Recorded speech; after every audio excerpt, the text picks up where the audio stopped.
ننھے شہزادے کی گمشدگی۔ بہت پرانے زمانے کی بات ہے کہ کسی ملک پر ایک بادشاہ حکومت کرتا تھا۔ اس بادشاہ کے نظم و نسق اور نیک دلی کی وجہ سے اس کی رعایا بہت چین اور سکون سے اپنی زندگی بسر کر رہی تھی۔ اس ملک کے لوگوں کی خاص بات یہ تھی کہ وہ ہر وقت اپنے اپنے کاموں میں مصروف رہتے تھے، جس سے ملک بھی خوب ترقی کر رہا تھا اور لوگ بھی آسودہ حال تھے۔ ان کا بادشاہ نہ صرف یہ کہ بہت سمجھدار اور بہادر تھا، بلکہ وہ ایک امن پسند حکمران بھی تھا اور اپنے پڑوسی ملکوں کے ساتھ مل جل کر رہتا تھا۔ بادشاہ کا ایک چھوٹا سا شہزادہ بھی تھا جس کی عمر یہی کوئی 2-2.5 سال کی تھی۔ شہزادہ بہت ہنس مکھ تھا۔ وہ دن بھر محل میں گھٹنوں گھٹنوں چل کر خوش ہوتا تھا۔ بادشاہ نے اس کے لیے پورے محل میں دبیز اور قیمتی قالین بچھوا دیے تھے تاکہ وہ آرام سے ان پر چل پھرے اور مٹی وغیرہ سے محفوظ رہ سکے۔ بادشاہ کے پڑوس میں ایک اور ملک بھی تھا۔ اس کا موجودہ بادشاہ کسی زمانے میں اسی ملک کا وزیر تھا۔ پھر اس نے سازش کی کہ اس ملک کے بادشاہ کو قید کر دیا اور خود تخت پر قبضہ کر کے بادشاہ بن گیا۔ وہ تو اس کو قتل کر دینا چاہتا تھا مگر ایک بات کی وجہ سے مجبور ہو گیا تھا۔ اس بادشاہ کے پاس ملک کے خزانوں کی چابیاں تھیں۔ ان چابیوں کو وہ ایک خفیہ جگہ چھپا کر رکھتا تھا۔ وزیر نے بادشاہ پر بہت سختیاں کیں تاکہ وہ خزانوں کی چابیاں اس کے حوالے کر دے، مگر بادشاہ سمجھ گیا تھا کہ اگر اس نے چابیاں اس نمک حرام کو دے دی تو وہ اسے مروا دے گا، اس لیے وہ چپ چاپ ہر اذیت سہہ لیتا تھا۔ وزیر ایک لالچی آدمی تھا اور اسے دولت جمع کرنے کا جنون کی حد تک شوق تھا۔ اسی لالچ کی وجہ سے اس نے اپنی آس پاس کی تمام چھوٹی چھوٹی ریاستوں پر فوج کی مدد سے چڑھائی کر دی اور ان پر قبضہ کر کے ان کی ساری دولت ہتھیا لی۔ ان کامیابیوں کی وجہ سے اسے یہ غرور ہو گیا تھا کہ وہ جس ملک پر بھی چاہے حملہ کر کے اس پر قبضہ کر سکتا ہے۔ ایک دن اس کے ذہن میں خیال آیا کہ اس کا پڑوسی ملک بہت خوشحال ہے، نہ صرف اس کے خزانوں میں بہت مال و دولت ہے بلکہ رعایا بھی بہت امیر ہے۔ یہ سوچ کر اس کے منہ میں پانی بھر آیا اور ایک روز اس نے اچانک رات کی تاریکی میں اپنے پڑوسی ملک پر حملہ کر دیا۔ یہ اس کی غلط فہمی ہی تھی کہ وہ آسانی سے پڑوسی ملک پر قبضہ کر لے گا۔ اس کا بادشاہ نہایت سمجھدار تھا۔ اس کی نظر حکومت کے ہر شعبے پر ہوتی تھی۔ اس نے فوج کو بھی پوری طرح تیار کر رکھا تھا۔ اس حملے کے جواب میں اس کی فوج نے بڑی جواں مردی سے اس مکار بادشاہ کا ڈٹ کر مقابلہ کیا اور نہ صرف اسے شکست دی بلکہ اس کے ملک کے ایک بہت بڑے حصے پر قبضہ بھی کر لیا۔ اس جیت کی خوشی میں ہر طرف جشن کا سا ایک سماں تھا۔ بادشاہ نے جنگ کے نتیجے میں جیتے ہوئے علاقوں میں اپنے گورنر مقرر کیے اور محل واپسی کی تیاری شروع کر دی۔ اسے اپنا ننھا شہزادہ بہت یاد آ رہا تھا جس کو دیکھے ہوئے بہت دن ہو گئے تھے۔ اس شکست نے اس مکار بادشاہ کو بوکھلا کر رکھ دیا تھا۔ بجائے اس کے کہ وہ پڑوسی ملک پر قبضہ کرتا، اس نے اپنے ملک کا بھی ایک بہت بڑا حصہ گنوا دیا۔ وہ اپنی اس عبرتناک شکست کا بدلہ لینے کے لیے بے تاب تھا اور پھر اس کے ذہن میں ایک شیطانی منصوبہ آ گیا۔ اس نے دیکھا کہ پڑوسی ملک کے لوگ فتح کا جشن منانے میں مصروف ہیں۔ اس نے اس موقع سے فائدہ اٹھایا اور اپنے چند خاص آدمی بھیج کر بادشاہ کے ننھے شہزادے کو محل سے اغوا کروا لیا۔ اس کا ارادہ تھا کہ شہزادے کے بدلے وہ اس بادشاہ سے اپنا علاقہ واپس لے لے گا، اس کے ساتھ بے شمار دولت بھی۔ ادھر جب بادشاہ میدان جنگ سے واپس اپنے محل میں آیا تو وہاں پر ایک کہرام بپا تھا۔ شہزادے کی گمشدگی نے سب کو پریشان کر دیا تھا۔ شہزادے کی کنیزیں چیخو پکار کر رہی تھیں۔ ملکہ نے رو رو کر برا حال کر لیا تھا۔ محل کے محافظ الگ پریشان تھے کہ ان کے ہوتے ہوئے کسی نے شہزادے کو اغوا کر لیا تھا اور اب انہیں اس بات بادشاہ کے عتاب کا ڈر تھا۔ بادشاہ کو جب شہزادے کی گمشدگی کے متعلق پتہ چلا تو خود اس کا غم سے برا حال ہو گیا۔ فتح کی ساری خوشی ہوا ہو گئی اور وہ سر پکڑ کر بیٹھ گیا۔ تھوڑی دیر بعد جب اس کے کچھ ہوش ٹھکانے آئے تو اس نے اپنے وزیروں اور شہر کے کوتوال کو طلب کیا اور انہیں اپنے محل کے باغ میں لا کر ان سے واقعے کی تفصیل پوچھی۔ سب نے یہی کہا کہ فتح کا جشن مناتے ہوئے ان کی توجہ کچھ دیر کے لیے شہزادے کی جانب سے ہٹی تھی کہ وہ غائب ہو گیا۔ سب کا ہی یہ خیال تھا کہ اس کی گمشدگی میں محل کے کسی ملازم کا ہاتھ ہے۔ بادشاہ نے کہا، اس نمک حرام کا تو ہم پتہ چلا ہی لیں گے، لیکن اس سے پہلے شہزادے کے بارے میں معلوم کرنا زیادہ ضروری ہے۔ ابھی بادشاہ کی بات ختم ہی ہوئی تھی کہ ایک سنسناتا ہوا تیر سامنے کے درخت میں آ کر گڑ گیا۔ کوتوال نے جلدی سے آگے بڑھ کر تیر کو درخت سے نکالا۔ تیر میں ایک ریشمی تھیلی بندھی ہوئی تھی اور اس میں خط لکھا ہوا تھا۔ بادشاہ نے کوتوال کے ہاتھ سے خط لے کر اسے اونچی آواز میں پڑھا۔ تمہارا شہزادہ ہمارے قبضے میں ہے، اس کی زندگی عزیز ہے تو فوراً جنگ کے دوران ہمارے جتنے علاقے پر بھی قبضہ کیا ہے اسے واپس کر دو۔ اس کے ساتھ 5 لاکھ خالص سونے کی اشرفیاں بھی تاوان کے طور پر دو۔ ان دونوں شرائط کو پورا کرنے کی صورت میں شہزادے کی واپسی ممکن ہو سکتی ہے۔ اگر ہماری یہ شرائط منظور ہیں تو اپنے کسی آدمی کے ذریعے خط بھیج کر ہمیں فوری مطلع کرو۔ اس خط پر اسی مکار بادشاہ کی مہر لگی ہوئی تھی۔ خط پڑھ کر بادشاہ کا چہرہ غصے سے سرخ ہو گیا۔ ہم اس مکار بادشاہ کو ضرور مزہ چکھائیں گے۔ فوج کو تیاری کا حکم دیا جائے۔ اس کا وزیر خاص اس کی یہ باتیں سن کر آگے بڑھا اور بولا، حضور بادشاہ سلامت، یہ وقت جوش کا نہیں، ہوش کا ہے۔ ہمیں عقل مندی سے کام لینے کی ضرورت ہے تاکہ شہزادے کو تکلیف پہنچنے کا کوئی خدشہ باقی نہ رہے۔ بادشاہ نے کچھ دیر سوچنے کے بعد کہا، تم ٹھیک کہتے ہو، اب مشورہ دو، ہم کیا کریں؟ وزیر نے دھیرے سے کہا، ہمیں بہت محتاط رہ کر کام کرنے کی ضرورت ہے۔ مجھے یقین ہے کہ اس مکار بادشاہ نے اس محل کے کسی ملازم کو اپنے ساتھ ملا لیا ہے۔ ہمیں پہلے تو اس کا پتہ لگانا چاہیے۔ اس سے جو معلومات ہمیں ملیں گی ان کی روشنی میں ہم اگلا قدم اٹھائیں گے۔ بادشاہ کو وزیر کی یہ تدبیر پسند آ گئی۔ وہ واپس محل آیا، ملکہ کو تسلی دی اور سوچنے لگا اب کیا کریں۔ محل کے اس بدنیت ملازم کا پتہ لگانے کے لیے اس نے کوتوال کو ہدایت دے دی اور اس نے محل میں اپنے جاسوس پھیلا دیے تھے۔ کوتوال کا ایک 18 سال کا بیٹا بھی تھا، اس کا نام دلاور تھا۔ اسے بھی اس واقعے کی سنگن مل گئی تھی۔ اس کو احساس تھا کہ شہزادے کی گمشدگی سے بادشاہ اور ملکہ سخت پریشان ہیں۔ اس نے دل میں ٹھانی کہ وہ ان کی مدد کرے گا۔ اس سلسلے میں اس نے اپنے باپ کوتوال سے بات کی، اس سے اجازت طلب کی کہ وہ محل کی ان کنیزوں اور غلاموں سے ملنا چاہتا ہے جو شہزادے کی نگہداشت پر مقرر تھے۔ کوتوال کو اپنے بیٹے سے بہت سی امیدیں تھیں کیونکہ وہ پہلے بھی اس طرح کے کاموں میں اس کی مدد کر چکا تھا۔ اس نے اس کو بخوشی اجازت دے دی۔ دلاور محل آیا اور کنیزوں اور غلاموں کے نگران سے کہا وہ ان تمام لوگوں کو پیش کرے جن کے ذمے شہزادے کی دیکھ بھال کرنا تھی۔ یہ کل 6 لوگ تھے، 4 کنیزیں اور 2 غلام۔ 5 تو ان میں سے دلاور کے سامنے پیش کر دیے گئے، مگر ایک کنیز جس کا نام گل آرا تھا وہ غائب تھی۔ ایک کنیز نے دلاور کو بتایا کہ شہزادہ دل آرا ہی سے سب سے زیادہ مانوس تھا، وہی اس کا خیال رکھتی تھی اور شہزادہ کھانا بھی اسی کے ہاتھوں سے کھاتا تھا۔ کنیزوں اور غلاموں کے نگران نے دلاور سے کہا، میں ابھی اپنے آدمی دل آرا کے گھر بھیجتا ہوں، وہ اسے ساتھ لے کر آ جائیں۔ مگر دل آرا گھر پر نہیں ملی۔ اس کے شوہر نے بتایا کہ وہ صبح گھر سے محل جانے کے لیے نکلی تھی اور اب تک واپس گھر نہیں آئی۔ اس کی گمشدگی نے سب کو یقین دلا دیا کہ شہزادے کی گمشدگی میں اس کا ہاتھ ہے۔ دلاور سوچ میں گم تھا۔ اب اسے اس بات کا پتہ چلانا تھا کہ دل آرا کہاں چلی گئی ہے۔ اس نے شام تک اس سلسلے میں بہت بھاگ دوڑ کی مگر کوئی نتیجہ نہ نکل سکا۔ وہ سخت مایوس ہو گیا تھا۔ کچھ دیر بعد شاہی محل سے ایک سپاہی آیا اور کوتوال سے کہا کہ اسے بادشاہ سلامت نے طلب فرمایا ہے۔ کوتوال نے دلاور کو بھی ساتھ لیا اور بادشاہ سلامت کی خدمت میں حاضر ہو گیا۔ دلاور سب سے پہلے آج پورے دن کو رواداد بادشاہ کے گوشے گزار کی۔ بادشاہ نے کہا، ملکہ کی حالت ہم سے دیکھی نہیں جاتی۔ ننھے شہزادے کی جدائی میں انہوں نے رو رو کر برا حال کر لیا ہے۔ ہمارا فیصلہ ہے کہ ہم تمام علاقہ واپس کر کے اور 5 لاکھ اشرفیاں ادا کر کے اپنے شہزادے کو اس مکار بادشاہ سے آزاد کروا لیں گے۔ اس سلسلے میں ہم نے ایک خط بھی لکھ کر اس پر اپنی شاہی مہر ثبت کر دی ہے۔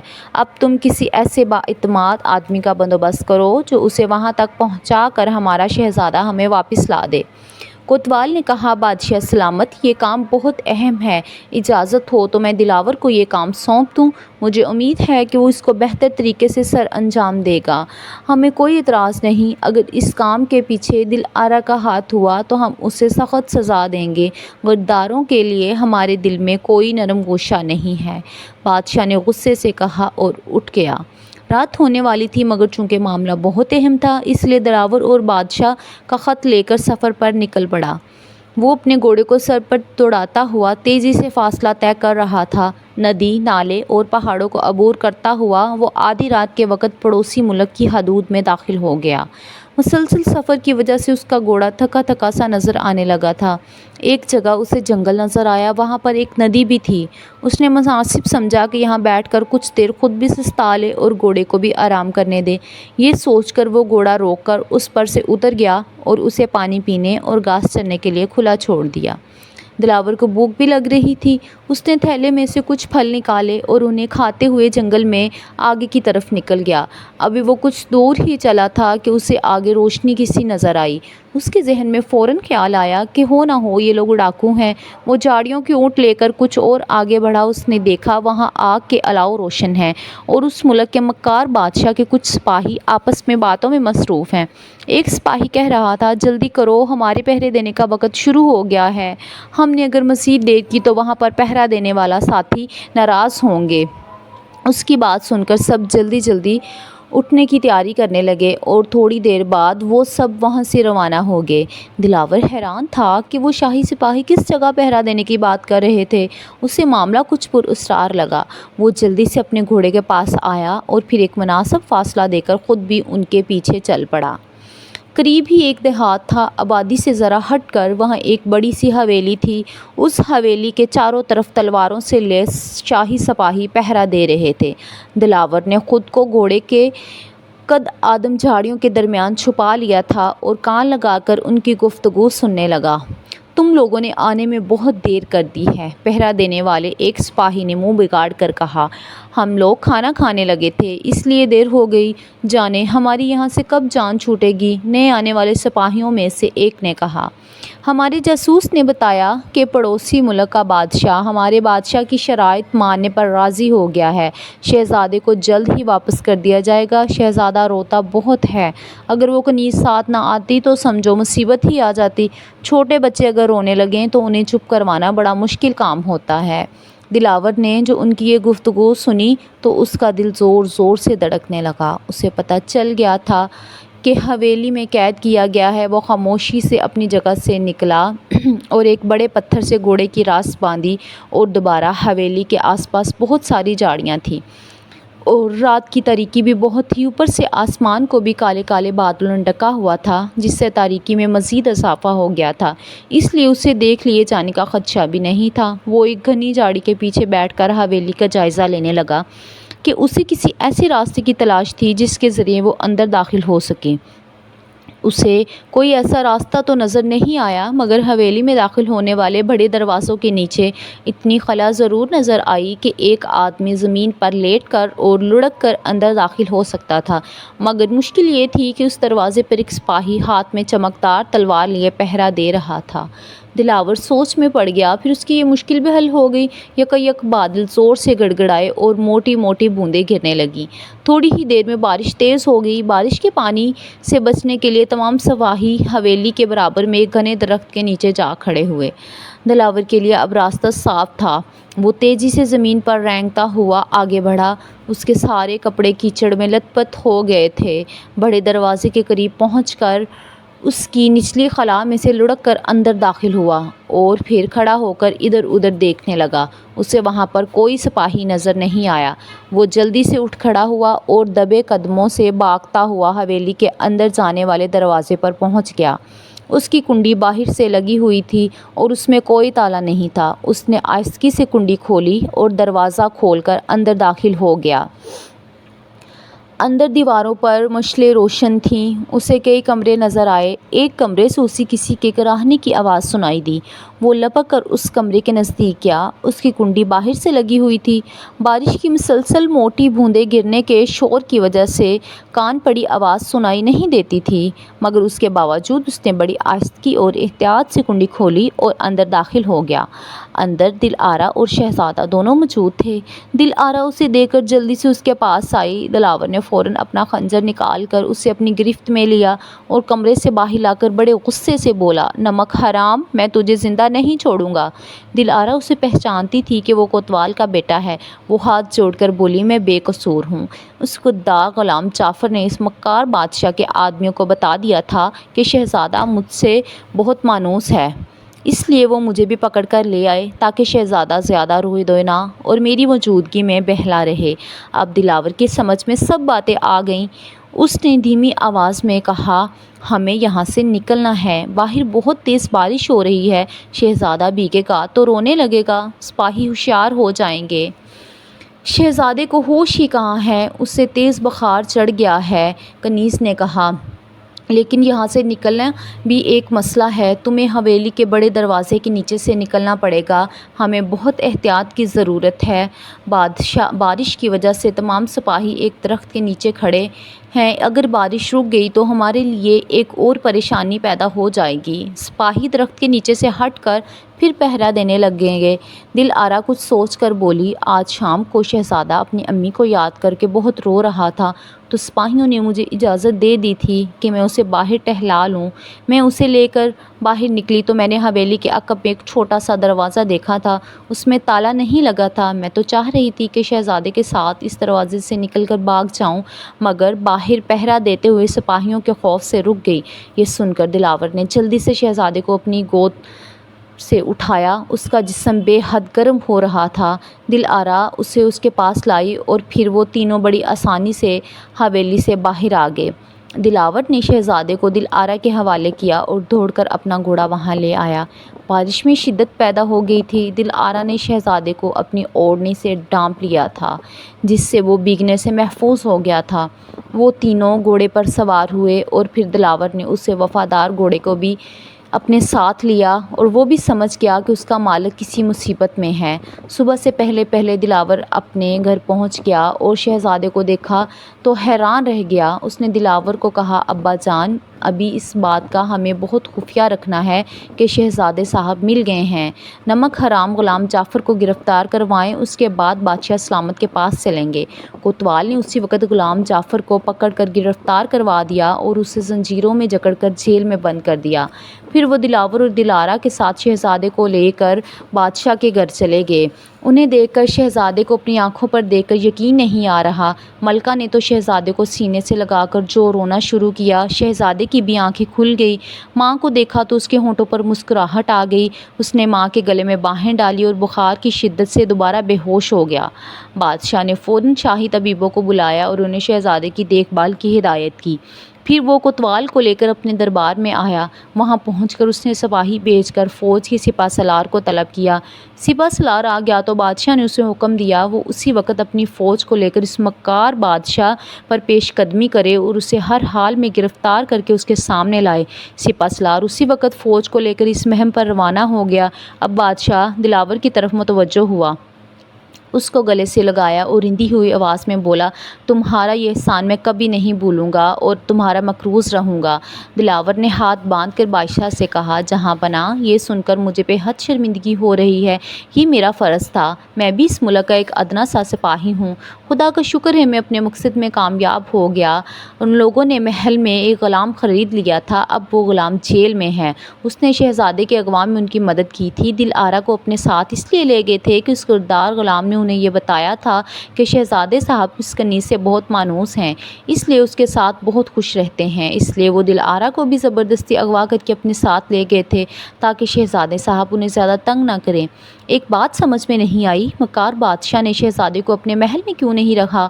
دیہات کی حویلی میں رکھنے کی کیا ضرورت تھی؟ بادشاہ نے کہا۔ اس بادشاہ کو یہ ڈر تھا کہ اگر شہزادے کو اپنے محل میں رکھا تو آپ فوج کشی کر کے اسے آزاد کروا لیں گے۔ شہزادے صاحب کو حویلی میں رکھنے کی وجہ اس کا یہی خوف تھا، دلاور نے کہا۔ 2 روز بعد بادشاہ کا بہادر سپہ سالار اس مکار بادشاہ کو گرفتار کر کے لے آیا۔ اس کے چہرے پر ہوائیاں اڑ رہی تھیں اور آنکھوں سے آنسو بہہ رہے تھے۔ اس کی حالت دیکھ کر بادشاہ نے کہا، بہت شرم کی بات ہے جنگ جیتنے کے لیے بچوں کو ڈال بنایا جائے۔ تم ایک وزیر تھے، تم نے اپنے بادشاہ سے غداری کر کے اسے قید کر دیا۔ اب ہم اس بے قصور بادشاہ کو دوبارہ سے بادشاہ بنائیں گے اور جنگ میں حاصل کیا ہوا سارا علاقہ بھی اسے واپس کر دیں گے۔ ہم نے یہ فیصلہ بھی کیا ہے کہ تمہیں اس کے حوالے کر دیں گے، وہ تمہارے ساتھ جو سلوک بھی کرے اس کی مرضی۔ اس بے ایمان اور مکار وزیر نے بادشاہ کی یہ بات سنی تو غش کھا کر گر پڑا اور سپاہی اسے اٹھا کر لے گئے۔ بادشاہ نے دلاور کو بہت سا انعام و اکرام دیا اور آئندہ مہر کی حفاظت کے لیے اس کو نگران مقرر کر دیا۔ دلاور کے ماں باپ اس کی عقل مندی اور بہادری سے بہت خوش تھے، جس کے نتیجے میں وہ ایک بڑے منصب پر فائز ہو گیا تھا۔